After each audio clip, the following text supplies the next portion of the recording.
Welcome to the ICU podcast, where we explore the vestibular experience through conversations between patients and the health professionals who care for them.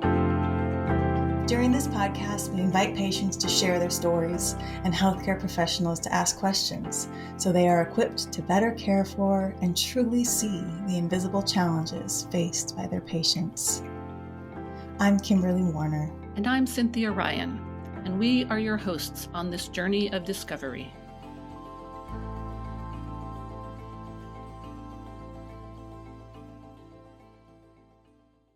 Welcome, everyone, to the ICU podcast.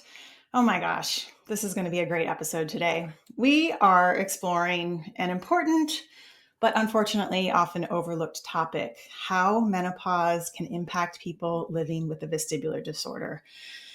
I mean, my vestibular symptoms began when I was 40, and then a decade later, I still do wonder how much my hormones or perimenopause played into that role. I haven't hit the pause yet, so we'll see what happens. But hormonal changes in general during menopause can affect the inner ear and brain function, often intensifying symptoms like dizziness, imbalance, brain fog, migraines. But for those already managing a vestibular condition, this transition can also bring new challenges, but also new opportunities for understanding and support. So in this episode, we're going to dive into the connections between hormonal shifts and vestibular health, and then offer as many insights as we can on how to navigate this complex time with greater resilience and hope. So welcome, everyone. All right, let us get started. So I'm going to start with introducing one of our guests. We have Dr. Heather Bartos, who is an OBGYN, a menopause specialist, an author and speaker, and is recognized as one of the nation's top 5, that's in the U.S., experts on menopause by Oprah Winfrey and Maria Shriver.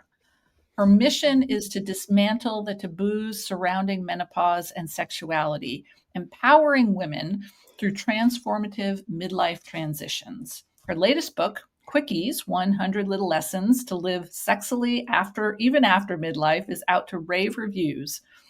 Her diverse background, from PR to medicine to Reiki practitioner and service in the Navy, underscores her holistic and personalized approach to healthcare. She's been featured in Shape, Glamour, Refinery 29, ABC News, and more, and her insights are pivotal in changing the narrative around midlife and menopause. Cosmo magazine celebrates her as a supremely badass gyno. There's a great nickname for you, highlighting her significant impact on women's health advocacy. Thank you so much for being here, Heather. I am so excited to talk to you today. Thank you for having me. It's weird when you hear your bio read to yourself. You are a supreme badass guy. And you are hilarious too. For anybody who doesn't read Heather's newsletter, if you just want a daily or weekly laugh, it is definitely my place now to go and get some serotonin, because you are wicked funny. So highly recommend checking that out. Laughter is the best medicine, we say. So yeah, absolutely. So I want to introduce our patient guest, Lara Bishop. She is the mother of twins who was diagnosed with vestibular migraines in 2012, with vestibular neuritis in 2013 and PPPD in 2018, all of which have been profoundly life-changing. Coping with invisible illness has been a challenging journey, often difficult for her family and friends to fully understand. In addition to her vestibular disorders, Lara also lives with anxiety, panic disorder, depression, as well as some other chronic conditions. So over the years, she has made significant lifestyle changes to help manage her conditions, including participating in CBT, cognitive behavioral therapy, and vestibular rehab therapy, VRT, adopting a regular routine of daily exercise like biking, weight training, and making important changes to her diet. Lara is passionate about raising awareness about debilitating vestibular conditions, supporting fellow sufferers, and educating both the general public and medical professionals. Despite the many challenges she faces, she maintains a positive outlook on life and is determined to share her optimism and motivation with others. Welcome, Lara. So nice to have you Thank you here. for inviting me. It's a pleasure. And I'll add on to that Lara is one of our VITA ambassadors, which is a group of volunteers that raises awareness about vestibular disorders all over the world. Very important. Yes, to do so. absolutely. Yeah. Lara, why don't we actually go into a little bit of your story? We always begin with a vestibular journey. So I know these are long and winding, but in a summarized way, let us know. Yeah. Have you got 3 months? No, it's a complicated, yes, it's a complicated journey, which I'll try and summarize the best I can. I did a recent lecture at the Birmingham NEC to some consultants, and I was trying to do my presentations as trying to bullet point it as best I can. It's just really difficult to bullet point 15 years of this vestibular journey and the peaks and troughs and the waves and the rocks and it's been a journey, but one that's been quite interesting and one that I've learned so much from as well. So my journey started when I had my twin girls in 2009, 15 and a half years ago. Can't believe that's gone like a flash. I mean, I just remember it from yesterday, them being babies. The toughest time I had was when I was diagnosed with my first vestibular disorder in 2011 actually was vestibular migraine. I then went on to develop, unfortunately, vestibular neuritis from nerve damage from repeated viral attacks and antibiotics. And I think that was the toughest time, is being diagnosed with my second one. And I had both kicking off at the same time. So doing VRT was challenging because you can't do it when both are kicking off at the same time, because it's just mixed messaging, and it was a real challenge. And then fast forward through the years, I've researched, I've searched for many kind of supplements or different ways of managing. I've tried medications. I've had quite a number of consultants and doctors, being bounced around like a pinball machine at the beginning. 2 years of trying to search what was wrong with me, which I think was the scariest time, and changing diets and trying to sort of elimination diet, trying to write diaries and trying to sort of figure out what the triggers were, not just food, but stresses and, trauma and things like that. And then fast forward to 2018. And as you said, Kimberly, 2018, I diagnosed with PPPD. And obviously that comes in hand with a previous vestibular disorder. So obviously, because I'd kind of got stuck in a loop for so many years of having vestibular migraine, the neuritis had actually improved. I proved them wrong. Sort of a medical miracle in the hospital, and they said you'll never ever not have vestibularitis, and here I am, and completely fine with that one. But the PPPD was, I think it was a fairly sort of new diagnosis to me. I'd kind of not really heard of it in 2018. I was like, why have I got another one? This is a third one. But it was because I just got stuck in that dizzy loop again. So yes, and fast forward to now, 7 years on, I've been through another layer of journey of, as you said, exploring exercise, nature, like looking at other ways of just trying to manage and live alongside them. Because my vestibular migraine is unlikely to go. So I just have to try and acknowledge that and accept that, and just try and, live alongside it and live the best life I possibly can. Yeah. And hitting menopause, which we'll go into, has been the rocky part, and it's taken me PTSD wise right back to where I was, almost not as bad, but to the worst times, which were 2013 to 15. And it's rocked my boat quite a lot the last 4 years of being in perimenopause. Wow.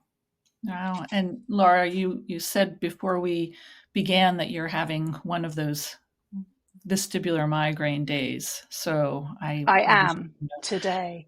Yeah. Well, actually, I have been having a new relapse for the last few weeks, because I my menopause specialist had introduced testosterone, and I've gone too sky high with it.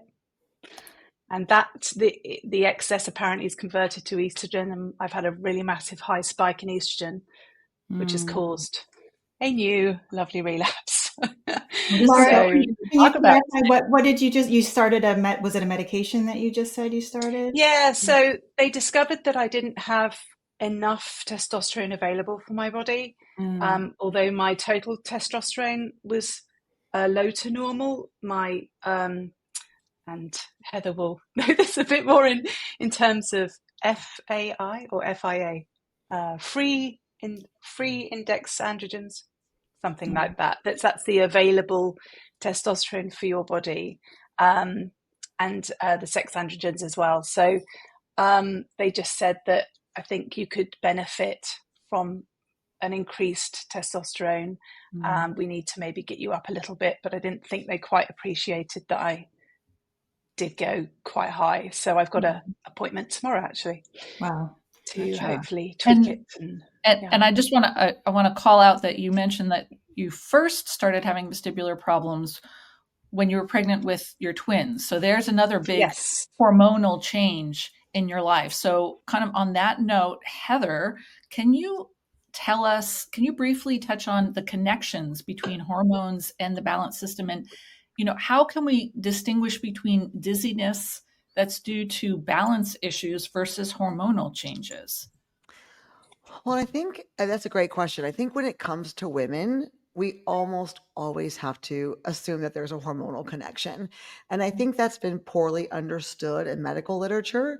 It's either women have been gaslit to say, oh, it's female issues versus, oh, there's something actually medically wrong, to the fact that they can be connected. And anytime there's a hormonal shift, which is pretty much an entire woman's lifespan, even down to the menstrual cycle, puberty, pregnancy, postpartum, those shifts in hormones are happening rapidly. And the vestibular system, like many other systems, joints, urinary symptoms, all have estrogen receptors on them. And so those little guys are thinking, oh, we're low, we're high. And I would say, women, we like stability. We don't really get it until menopause, when everything's kind of shut down. But this constant pivoting is a special gift that women can do. Men don't do this. Men don't have varying levels of hormones from day to day, hour to hour. Women do. And so a lot of us just kind of suck it up. And if we've spoken to a doctor, we may have been written off or said, well, it's stress, or it's allergies, or it's something like that. And so you go away thinking, oh, okay, well, I'm just kind of crazy. But we're now starting to really understand how many places hormones affect women. And so it's really kind of an exciting time for those of us that are kind of starting to go through this, because we're like, oh, we're not crazy. And the women before us weren't crazy. It just wasn't understood science. So the vestibular system has got a ton of E receptors all throughout it. And so when that's low, it can jack it up. When it's too high, it can jack it up. And testosterone is an interesting one, because testosterone therapy, while I love it for women in menopause, it can convert in some women over to estrogen. And so if you have really high testosterone, a lot of it will kind of transition to estrogen, because they're kind of brother and sisters. And there is actually a over-the-counter supplement that prevents that conversion, called DIM. And it stops the conversion of T to E. And I would say T is like Greg Brady, estrogen is Marsha Brady, and progesterone is Jan Brady. And they all need to get along in a family together. And one of too much is just not, there's not a Brady bunch then. There's just a bunch of, Marsha. So we have to make sure they're all together. And I think that's on us as a medical community, that we have not been good about this. And I love that Lara, that your menopause specialist is putting you on testosterone, because in this country, the accepted reason to do that is for low sex drive only. That is it. But we all know, we all take it to feel strong. It's good for muscle building. It's good for energy. It's good for sleep. It's good for brain health. So we know that it's important. But again, the medical community as a whole has not caught up to the current kind of vibe, right? The zeitgeist. Yeah. Yeah, it's sorry, I just before the menopause brain forgets my point. I think and this is no fault of the menopause specialist, just that they don't know me very well yet. I've only had one appointment with them, so they don't know my vestibular journey as well as my GP. So my general practice doctor has been with me for right through the perimenopause, right from when I was 44, knows my vestibular system really well now. She knows that I get a terrible spike if I go up to eat too high in estrogen, and the sudden spike is where it hits me. It's not so much the estrogen itself, it's the actual sudden spike or sudden drop that kills me. If she had been prescribing testosterone, I think she might have been a little bit more cautious with the dosage. And I'll speak to the menopause. I obviously will be chatting tomorrow, and I'll say I think probably we just need to be very cautious about anything further in regards to dosage, because I can't afford to. My vestibular system would not like it again if I went up that high again. So, I mean, actually, just poignantly, I know people on the audio side of this podcast won't see this, but I'm presenting a graph. Heather, can you see that? In fact, I'll send this to you after. Yeah. This is my estrogen journey. So I'm showing that my estrogen dropped dramatically from the year 2000, right through down to 2021. Then I had a sudden surge, and I think that was my ovaries just trying to go, come on, last chance saloon, let's give you a bit of, don't give up on us. And then I went steadily down to baseline 107 PMOL again. And the really high spike to 835 PMOL is my testosterone conversion to estrogen. Wow. And so that has caused this, new relapse. But Lara, I can relate to, for me, the most severe symptoms are always on the day I'm ovulating. And so it's the change. It's like, if I could it's the shift, whether it's going up or down, that throws things completely off for 24 hours. 100%. And do you also get that through menstruation as well? It's less strong. I can sometimes breeze through menstruation. It's the ovulation where it's just like it's the ovulation for me as well. And I think a lot of people, and especially consultants in hospital, which is why I was invited to do the lecture 3 months ago, because it's seldom talked about in the UK hospitals in the vestibular departments. And it's not, like I just said, I don't think people appreciate it's the actual spike in the hormone. It's, a lot of people can deal with 844, that's fine. In fact, the desired, great, if you're 844, lovely, lots of estrogen, wonderful, but I can't. But I think that was where they'd invited me to say, right, you need to sort of present your findings. And that's what I'd found out, the spike. And the same goes for other hormones like cortisol, insulin, the blood sugar, all of those other hormones. If I have a sudden spike, if I eat a very sugary bar of chocolate right now, I would be spinning in about half an hour. Well, so it's Heather, like you said, our bodies like stability, even though we don't get them. Our bodies really like stability when we can get it. I know we hadn't planned on going too much down the road of the medical discussion about hormones, but I'm curious. You were talking about the body's like stability, and the menstrual cycle. Does being on birth control, does that provide that kind of stability so you're not seeing those spikes as much? Yeah, I mean, I'm not a huge fan of birth control pills. I mean, obviously, I am a fan of preventing birth if that's what people want. But back in my day, they threw one of 3 different packs of pills at you, and they said, "Here you go." And there were a lot of side effects from those 2. And so, when I have women now, young women, we're putting them on very, very, very low dose birth control pills if they're combined with estrogen, or as Lara likes to say, estrogen, which I like actually better, and progesterone. We're also just seeing pure progesterone pills, and we're finding that most women these days are choosing IUDs, the one that goes in the arm, Nexplanon, or progesterone-only modalities. And that is suppressing and stabilizing the hormones a little bit better. I think, yeah, I mean, I'm on the Mirena coil, which is, well, I'm on my second one. So I'm 8 years into Mirena coil, which is progesterone only.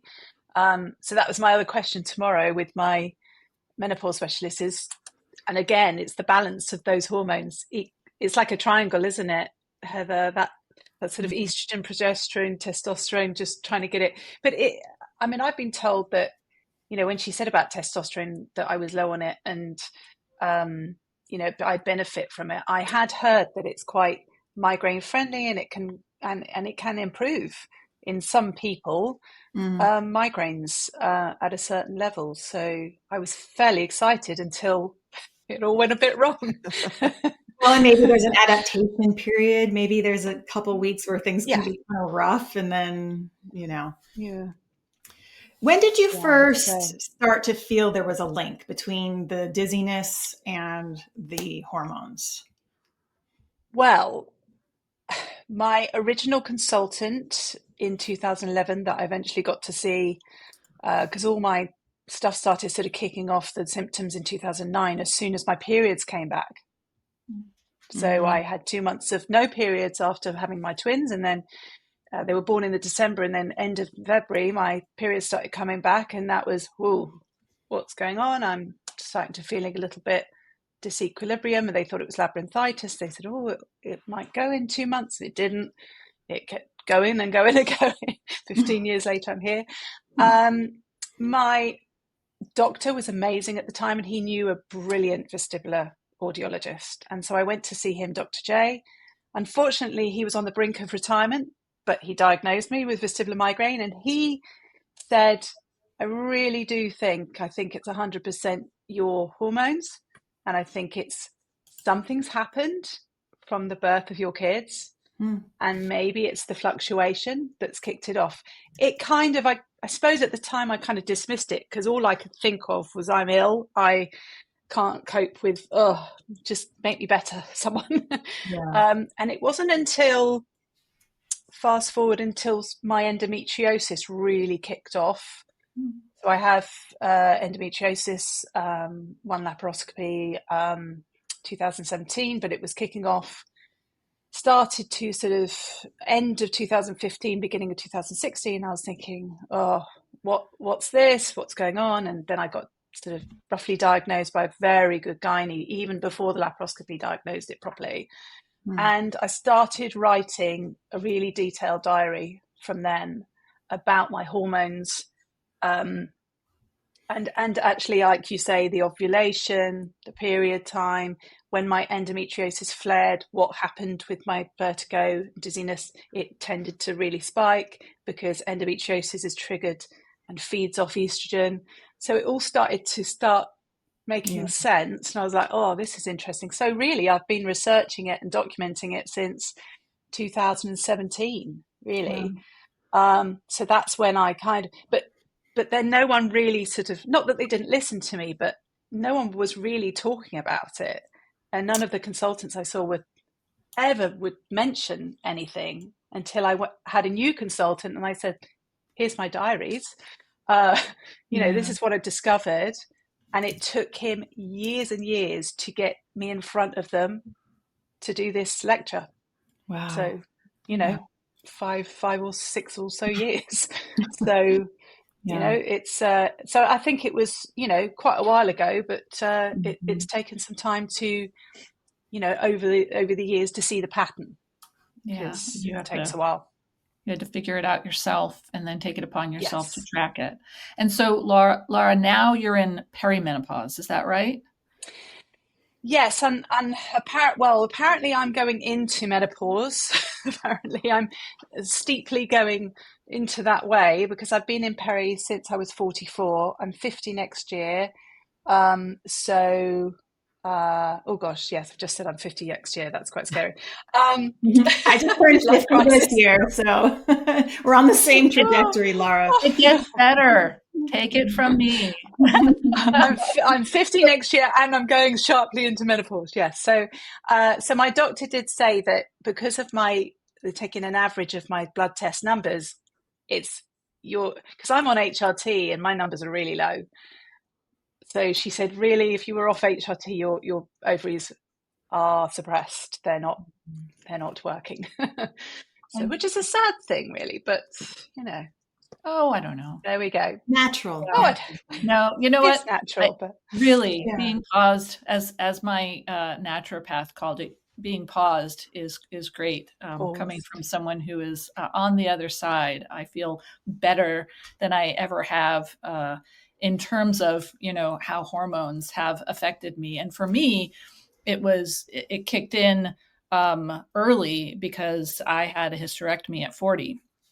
And so it didn't remove my ovaries, but the ovaries don't like not having a uterus there, and they kind of go downhill quickly after that. But Yeah, it's something I did consider, actually, a hysterectomy, because I was like, the endometriosis was that's been a weird, an awful journey, really. And this estrogen spike, Heather, has caused my endometriosis to flare up again, when it actually, with the low estrogen, happy days, it's been great. I've had no pain, wonderful. Now I'm like, okay, the endo's still there. And so, yeah, I'm looking forward to getting back down to the lower numbers, because I think that just works for me personally. I'm on a very low dose of 25 mcg patches of estrogen, which just keeps me ticking along, but it keeps my vertigo and dizziness stable. And I'm quite happy to be at that level. And I think everybody's just so different. Some people might be better off a bit higher, or some people might everybody be is better off without it. It's, yeah, it's very and different.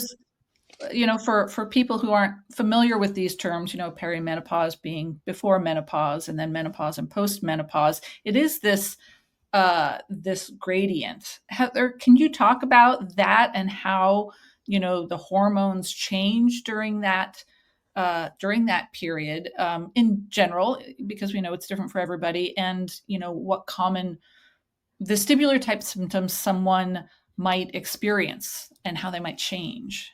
Yeah, I mean, perimenopause can start 10 to 15 years before menopause. So you're either premenopausal or you're postmenopausal, but it's more complicated than that. Mhm. So peri is around the time, like peripartum is around the time you've delivered the baby. Peri just is around, and it can be 10 to 15 years prior to the start of menopause, which in North America, the average age is 51. So you're looking at anywhere up into the early and mid 30s that we start seeing some of those hormones drop. And I always say ovaries don't die. They retire. They move to an RV park in Sarasota, Florida, and they live there. They've done their job. They worked hard for you, and they deserve a break. And what happens is they don't go, though, on the same time. They're not twins, they're sisters. So you might have one ovary that's like, yeah, let's have more babies. This is awesome. And the other one's like, I hate all of you. I want to go away. And so the perimenopausal is very confusing for women, because you might feel great one month and the next month you feel like crap. And then you feel great and then you feel like crap. Generally, they kind of rotate back and forth, but not always. And so it becomes like this like chase of like how you kind of combat these ovaries that are trying to work. The other thing that happens, ironically, is that it's not the only hormones at play. Is the thyroid also can start to get a little bit weary, because she's like, well, I'd like to retire. Can I retire? And we're like, no, you stay and you work until we're dead. And so she gets a little sad. And I always use Inside Out, the show Inside Out, as kind of our Yes, litmus.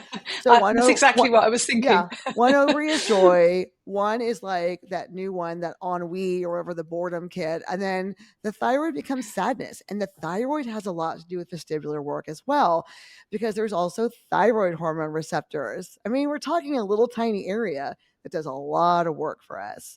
And so a lot of times when I treat my menopausal women, I'll always check thyroid, because the thyroid, it may be normal in that it's in range, but doesn't mean it's good.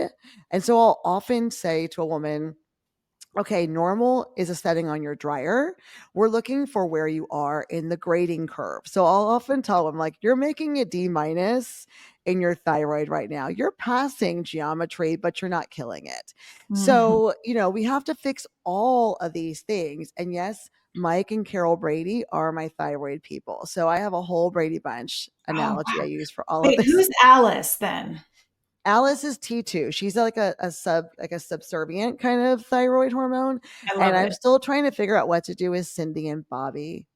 But I don't know. I'll keep working on them.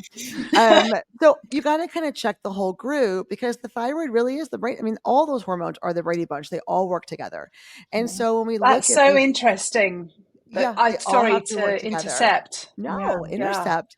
And so, I see my women in menopause or perimenopause. I love them when I get them early because then I can start to really kind of work things through. And I say, it's not like birth control pills suppress ovulation. They suppress it. We're not going to get pregnant. We're going to suppress that down. At perimenopause, menopause, you're on the floor. Those ovaries are like barely rolling over. So we're just going to kind of layer the cake a little bit above where they are. We're not trying to do massive doses because women don't like a lot of estrogen because that's what we give dairy cows in this country to make them fat and cute. And so what happens if you get too much? And Laura, can I ask a question? Were your twins Yeah. spontaneous or were they fertility based twins, if you don't mind me asking? They're identical, same sack. Same sack. But Did you take fertility drugs to get them or were they just Oh, sorry, spontaneous no, twins? no, sorry, no, they're natural. Just happy accident twins. So, Just so yeah, yeah. My husband thinks he split the atom, basically. oh, well, it's actually not him, it's you. He said it's him, but Yeah, I'm like, no, he hold on had a nothing to do second. with it. He had nothing to do with it at all. Right, I'll tell him. Um, I'll tell we've him. we've proven that, like, actually, the female, the ovum will actually kill off the male mitochondria. So the only mitochondria in the ovum is actually the female. So mitochondria and DNA is only Gosh. transported through the matriarchal line. So like we all wow. have the genetics of our mothers, and we kind of kill off all the dude stuff. So yay. Um, Yay. we get one win, right? Go And us. it's interesting, my women that have IVF or they have endometriosis, which is a high estrogen state, they tend to really love menopause. And they also really love low estrogen amounts because they're so used to estrogen flaring their endo. And I'm not even convinced. I'm still thinking, okay, I'm predicting this right now. We will find out that endometriosis is an autoimmune disease.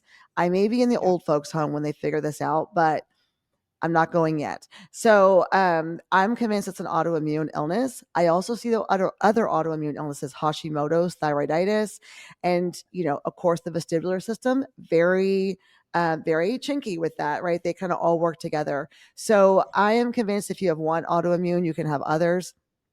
And I think the best way to kind of handle that is a very measured but consistent approach to your hormones. And so I think they probably gave you too much testosterone, Laura. And don't Yeah. get me wrong, I love my testosterone, but too much. And we're transitioning you over to Magic Mike. And we don't want that much. We just want a little dab. And we just want to like layer you off the floor. We want to take you off the Yeah, floor, not literally. I'm turn you like, into okay, Lars. can I just have one 0.25 once a week and not zero point 0.5 every day? That's what I'm like, Yes. whoa, I think it's just, Yes. I But mean, I obviously absorb it very well as well. you do. So, You do. Because you're an yeah, endometriosis girl in addition to being a vestibular girl. And they kind of run hand in hand. I always see these all together. So I think eventually we'll find out that there is a genetic or autoimmune component to all this. The DIM supplement that I was telling you about, Laura, is short for diindolylmethane, and it's available on Amazon. And I don't own stock on Amazon, but any over the counter pharmacy will have it, and it prevents the conversion of testosterone to estrogen. So that may help.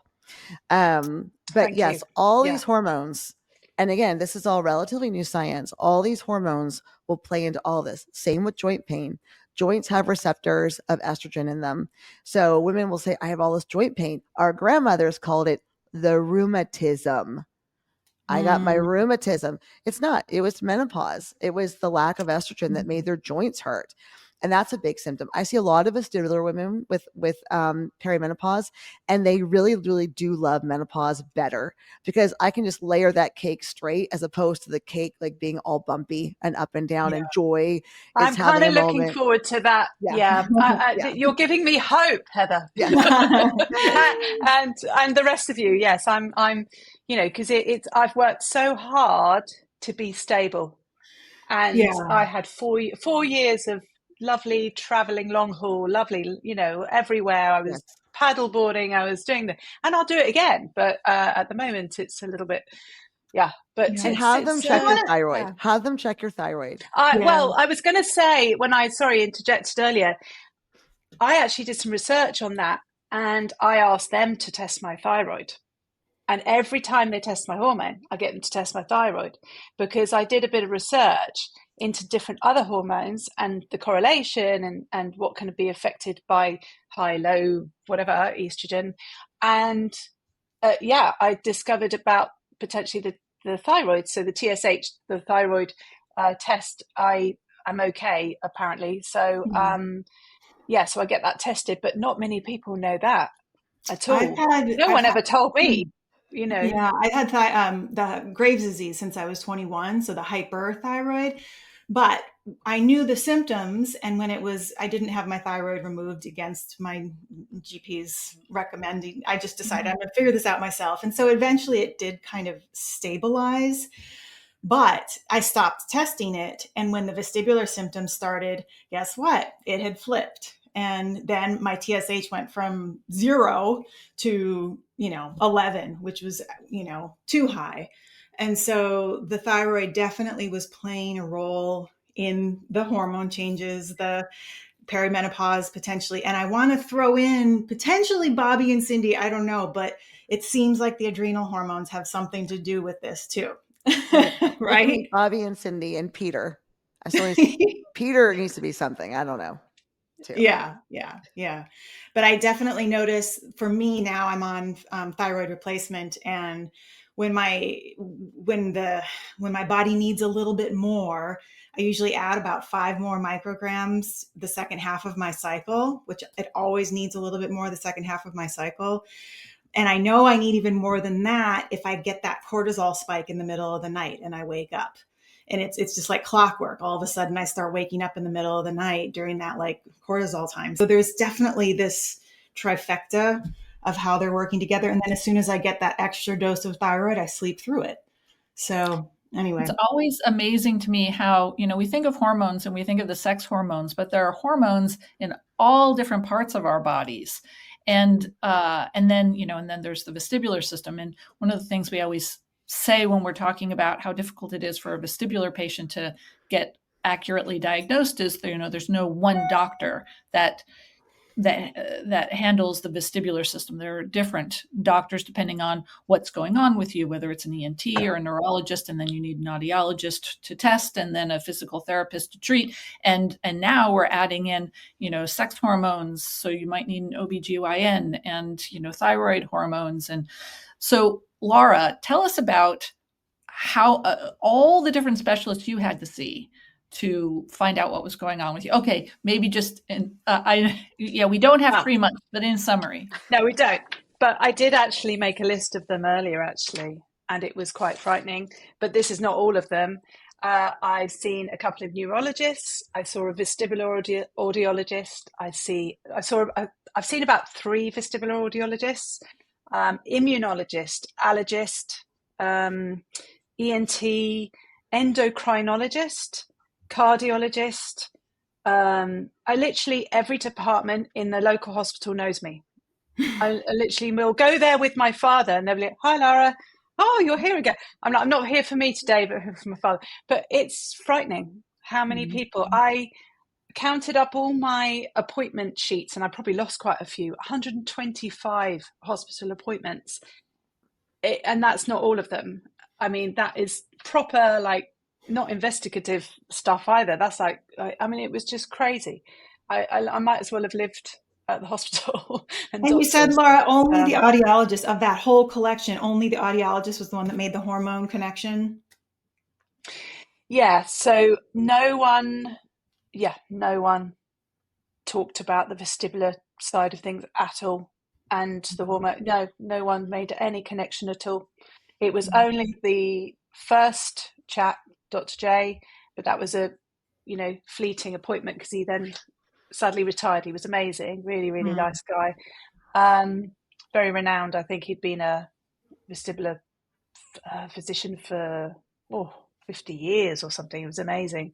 And obviously the consultant who invited me for the lecture, Dr. Raghavan, he said, this is so strong, this connection. He was absolutely convinced of it, and he was trying to convince all his team and the higher up people, like, we need to get her in. And it just took, we had COVID, we had, it all just, so it took a while because of the COVID bit and everything else, so eventually we got there that I could get in front of lots and lots of consultants, mostly vestibular consultants, to talk to them about this. And hopefully made an impact. I had some good feedback. So yeah. Wow. Well, I know when I was trying to get an article written about this, it took me years to find someone who felt like they could write about it, who felt like they, everybody I contacted was like, oh, that's not my specialty. Nobody wanted to claim it. So it's definitely, the patient really has to do their own advocacy here. Yeah, and I think a lot of people are afraid to speak up or present their findings. And actually, even if they do, because I spoke to hundreds of people before my lecture to try and get their feedback. Had anybody mentioned hormone? Exactly what Kimberly just said. Has anybody mentioned anything to you over the years that you've just had your conditions or symptoms? And none of them said yes. So, and they're still battling it. And, so that's all. I mean, that's like so much. Anybody, no matter what phase of life, that creates anxiety and a sense of helplessness. And then on top of that, you add in the hormonal changes. I want to ask Heather, like, how do the emotional and psychological factors play into all of this? Of course, it's already stressful, but then we've got this other layer that's happening biologically. Yeah, I mean, I always say kind of what you went through puberty like. So it's kind of how you went into this process is probably how you're going to go out emotionally. But we lose resilience. We lose the ability to deal with stuff every day, just like a teenage girl. So if anyone's got teenage girls, I do. They can't really roll with the punches. Like it's either crying or yelling or this. And it's because those hormones are rocky. It's like building a house on a rocky shore or quicksand. They don't feel stable and safe. So the emotions are all over. So if I go tell my teenage daughter here in a little bit, hey, we're going to leave late for this thing, it will throw her off completely, which is why I believe in some way the Karen was born.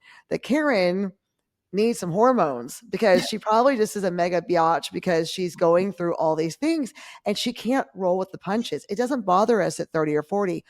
Pregnant women get the same thing. We lose our filter when we're pregnant. I once told off a 4-star general on a military base because he ran a stop sign, and I parked the car, so pregnant, waddled over and said, "Excuse me, what do you think you're doing?" I would never have had the ovaries to do that any other time. I lost my filter. And so this happens, at the same point. This is reverse puberty, is all this is. And so again, when you're like, I can't deal with this crap and I can't deal with this thing, and the mortgage and the bank has a screw up, and then this, and you're just like, oh my gosh, I can't handle all of this. And then add a chronic medical condition on top of that. Whatever it is, if it's Hashimoto's or endometriosis or Graves or vestibular problems or, any Crohn's, anything, you already don't feel great. And so we add this in, and then we're expecting women to walk in and be like, oh, I need to advocate for myself now. It's hard. Yeah. It's hard. It's hard to do it when you feel good. Yeah. I was I was as a former coworker's young daughter used to call it. I was Miss Cranky Pants all through menopause, and God bless my husband for putting up with me because It was not fun. Oh no, he's just happy it wasn't him. That's all I always say that. The guys are Yeah. just happy that they're not going through it. They'll put up with you. Yeah, that's I really love it how true. my husband said the line, "How long is this going to go on for?" So how long is it actually last for? This mood thing. Well, tell him you will get through it. You will get through it. Yeah. There is another side. Oh, And that's the good news about menopause. There is another side. The vestibular problem is always there, yeah. but hopefully it will be more manageable, Well, when I think both with anything, the vestibular symptoms are a constant lesson in allowing, I don't like the word acceptance, but just allowing it to be, hey, here we are, let's hang out today and be a little dizzy. And in the same way, knowing that we are headed into some tumultuous waters on the estrogen and progesterone area, to just kind of the same thing. I feel like shit today. I just want to cry today. And it's all, I think the more that we try to suppress it or make it go away, or is this going to end soon, the worse it makes it. It always makes it worse for me. I think that's very similar to my anxiety and panic disorder. The more I push it away, the more it just builds and builds and builds. And there's a huge element of mindset. I'm always harking on about this in my group and on my blog.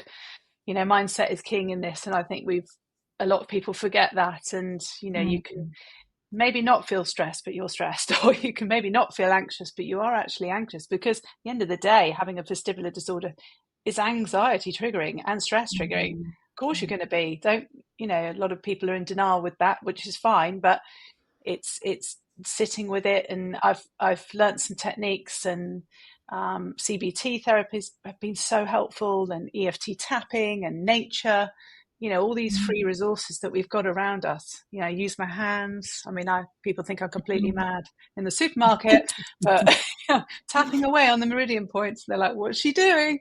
But that's I don't care. It's I do it for me, and I do it for feeling not so insecure. So I think a lot of the mindset can just take over. Well, it sounds like you've developed quite a few lifestyle modification coping strategies, Lara. And I know you've talked about exercise a lot too. Yes, I do a lot of exercise. I think walking's been my big one. Love it because that encompasses nature. I hug a tree every 40 trees. I sort of pinpoint the ones that I haven't hugged before, and I go back to ones that I have hugged. But barefoot on the ground. I do a lot of weight training, which is amazing for vestibular migraine and for menopausal women, because strength training is great. And I have an indoor bike, so that's good for cardio, and it just keeps my endorphins, going, and feel happier when I've done it. So yeah. Heather, do you have any other tips for lifestyle changes that can help people going through hormonal changes?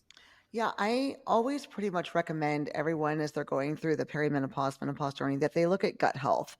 That's a huge thing nowadays. The microbiome of the gut is always coming out now with new and more research. And I knew this 20 years ago that our gut is our second brain. And if there's a vestibular area in the brain, there probably is a connection somewhere in the gut. And that's why we have gut instincts. That's why we trust our gut. And us as Western women, we've kind of shunned that. We kind of eat whatever. And even if we eat clean, it's not as clean as it was 100 or 200 years ago. And so I always do gut health cleansing on every woman I work with, whether it is probiotics and digestive enzymes, whether it's looking at doing like a cleanse where you actually remove the major food allergens, which is great for people with autoimmune illnesses. But I mean, I've seen people come off ADD meds on a gut health cleanse. I've seen them lose the weight that they can't lose. I think we really have to start treating our gut as our second brain And there's probably going to be a link someday between that and a lot of areas of the body. So that is one area I don't ever ignore. It's not fun, but you'll feel so good doing it that you're going to appreciate it. Yeah, I love that you do that, Heather. That's not typical, I would say. I don't think I've ever had a No. gynecologist suggest that I look at my gut. But I do.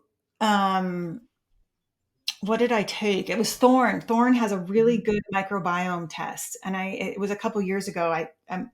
Is it still out, Heather? Have you Yeah, I recommended think that so. one? Yeah, there's a bunch of them out now. Okay. It's so extensive. It wasn't that expensive and it gave me so much data and it didn't end up, walking away with 18 new supplements I had to buy. It was like Yeah. one crucial one and it was really, really informative. I've just been through that actually with Zoe. We have in England a Zoe. Tim Spector started this Zoe thing, and I had a microbiome test in March, and that was so interesting. And got them to send me, even though they were saying to me, "You won't understand the report." I said, "I want it because I want to just Google what these little microbiome bad bacteria." Didn't mean much to me. I was like, "Oh, okay." So it's interesting, and I'm huge. If you ask anybody in my group, it's like, oh yeah, the gut. So yeah, I'm huge on nutrition and looking after that, and colorful, non-processed foods and one ingredient foods, and yeah, I'm on a big journey of that. I think you're so right, Heather. There is such a link, massive link. And again, most of my diary that I kept for years had food on it, and I could see the triggers on there with my vestibular stuff and my endometriosis, beans, pulses, broccoli, things like that. So, Yeah. And it's interesting. food is such an important, it can be a trigger for many people with vestibular problems. So considering that connection to the gut, and I imagine it must, finding that supplement, that gut supplement would be especially important for people with vestibular migraine, because if I understand it correctly, so many fermented foods are triggers for vestibular migraine, and those are the foods that are actually, healthy, add healthy bacteria to the gut. Yeah. Yeah. There's so many different layers here. And Heather, I would imagine, if we could all go to you, that would be wonderful. So if you open up a telehealth, just let us know. I Vita do will send telehealth all around the the patients to country. you. I'd be interested there. I see women around the country, and I've seen one in Ireland. It was just kind of tricky to prescribe things, but I think her family Yeah, practice that's the only thing with person. prescriptions, I suppose. But yeah. But so in general though, Heather, how do women communicate to their doctors? They may not be as good as you, but certainly, they probably, I know I've heard it's just hormones. And so how do you encourage women to work with these practitioners and advocate for themselves? Yeah, and that's $1 million question. I have found that a traditional OBGYN delivers babies, does surgery, is just not well briefed in this part of life. I think more people are. It's just hard. OB and gynecology are completely separate things. At one time, it made sense. Women only lived to about 60, and so you kind of took care of everything. But there's so many nuances in women's health that I would look for. And the Menopause Society, it's menopause.org. And there is a sister society in Canada and in the UK. You can go on there and look for a provider in your zip code, and it will often kind of link out like who's around you. Those are people that have done extra training in menopause. And specifically, when we take those tests and all that, we're actually really, I call myself a midlife doctor, not just a menopause doctor, because I take care of a lot of other issues, obviously gut health, thyroid, those things. So I kind of tell women, I'm like your midlife maven, you're a midlife doula, you're a midlife Sherpa. Like I'll kind of take care of all of it.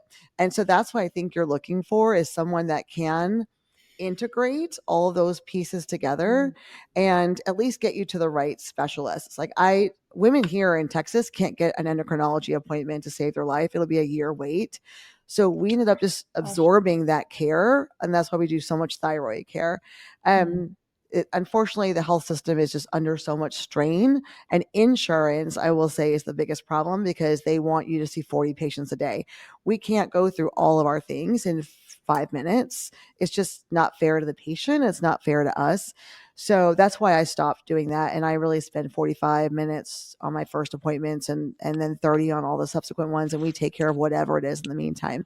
And that's, I think, what most women that can do that should look for, is someone that can really integrate, an integrative physician, integrate all those things and not prescribe 1,000 supplements, because I'm not a fan of that. Mm-hmm. Yeah. Wow, that's really good advice. Absolutely. So, Lara, how about you? How do you communicate with your family about your, all the physical and emotional challenges that you face as a result of both your vestibular condition and the impact the hormones have had on your health? I think it's probably one of the most difficult things I've found is communicating not just with my family but other people about what it's like to be me and live with these symptoms and the menopause and stuff. But I suppose my mum understands a bit more because she went through the menopause, although she kind of breezed through it compared to me. But she has seen my vestibular journey so like front view. I mean, she's seen, well, certainly recently as well as the last 15 years of my bad days, my good days, and can completely understand the whole pattern. My husband finds it a little bit more difficult, but is very, very supportive. But generally, my friends and family are amazing. I just think it's very difficult for them to understand the symptoms. But, I think generally, like I say to people, even if they don't understand, they can still support you. Like I don't understand my dad's Parkinson's disease. I don't understand my sister's autoimmune disease, but I can still support them. So I think it's just important to just communicate and speak about things rather than not speak about things. Yeah. Absolutely. I totally agree. And I think it's hard for a lot of us, and probably especially women. We're givers, and it's hard to ask Yeah. for help and to let people know that we're having a difficult time and give ourselves grace. Yeah, I would imagine, Heather, you end up being a therapist too, on top of being a midlife doula for everything. Yeah, we call it gynechiatry, is what we jokingly call it. Oh, I love that. It's That's brilliant. yeah, I mean, we're the ears that listen to we're some women's only provider. And so we end up doing a lot of hugging and, girl, tell us what's going on. And to me, that's part of why I chose this field, because there is that connection with women. Wow. Well, I mean, I think we could just talk all day long. There are so many topics that we didn't even touch on. But Heather, Yeah. is there anything exciting on the horizon that is helping us understand more about women's hormones and maybe even connected to the vestibular system? It would be nice to end on a hopeful note. Yeah, I think it's interesting. I'm a member of the Menopause Society in North America, and it was really great. Last year, it's the conference. We have a yearly conference, and it's sold out. It's sold out because so many doctors and providers, and not just gynecologists, also internists and other people wanted to come. The interest is there, and it may not be there for like me and Cynthia because we're a little bit older, but maybe you guys. But I think that it's coming. It's like this is the forefront of everything. And so, just for the record, I broke in to the menopause conference. I was that person that really pretended like I had a pass, and I just walked in and didn't. So, but this year I registered plenty early. I never would have thought it would have sold out ever. I was like, it's a menopause conference. Why would it sell? It's sold out, y'all. So Wow. Well, they needed you there. I broke You in. should be Yeah. speaking at it. I like put my little badge on. I kind of walked in like I belonged there, and I just broke in. And so this year, though, I'm legit. I actually have a ticket, but I think it's really, really great that this is starting to really become a bigger conversation. And I think that's all we need to do is have more conversations, which then puts it out there in the zeitgeist. Yeah. Well, you said, I think you wrote, Heather, that menopause it is having a moment, but let's not talk about it as a moment. Let's talk about it as a movement, I think you said, because Yep. come on, it's not a moment. This is Yeah. forever. I compare it to like, oh, is it like turmeric or, mushrooms right now? Like, it's not a trend. It's like, it's here to stay. It's been around for Yeah. eons. So we just need to treat it like it's a permanent part of life and a great part of life. We just have to think about it that way. Yeah. Wow. Absolutely. Well, for anyone out there who is experiencing both, hormonal changes and vestibular problems, know that you are not alone. I hope you've learned something today, and I hope that if you have questions, please. We're going to put Heather's information in the description. Please contact her. And also we're going to put Lara. We're going to put the link to your lecture to the healthcare professionals. Yes, yeah, that'd be That was a great. great Thank lecture, you. Lara. It was such a great Thank lecture. you. Yeah. I was so nervous. Oh, you're going to be great. Oh my goodness. And let's put a link for Heather's new book that's out. Yes. It's, quickies too. We'll put a link for that as well. We may Is that a swipe and buy on the Amazon? Yes. Yeah.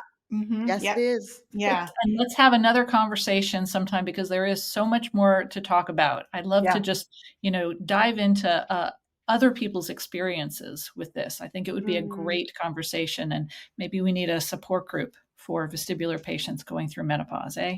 Yeah. Absolutely. Mhm. Yeah, Right. 100%. That'd be Well, thank you amazing. so much for sharing your experience and your expertise. Thank you. You're Thanks, very guys. welcome. Thanks for tuning in to ICU this month. We hope this conversation sparked new understanding of the vestibular journey. And for all of our patients out there, leaves you feeling just a little more heard and a little more seen. I see you.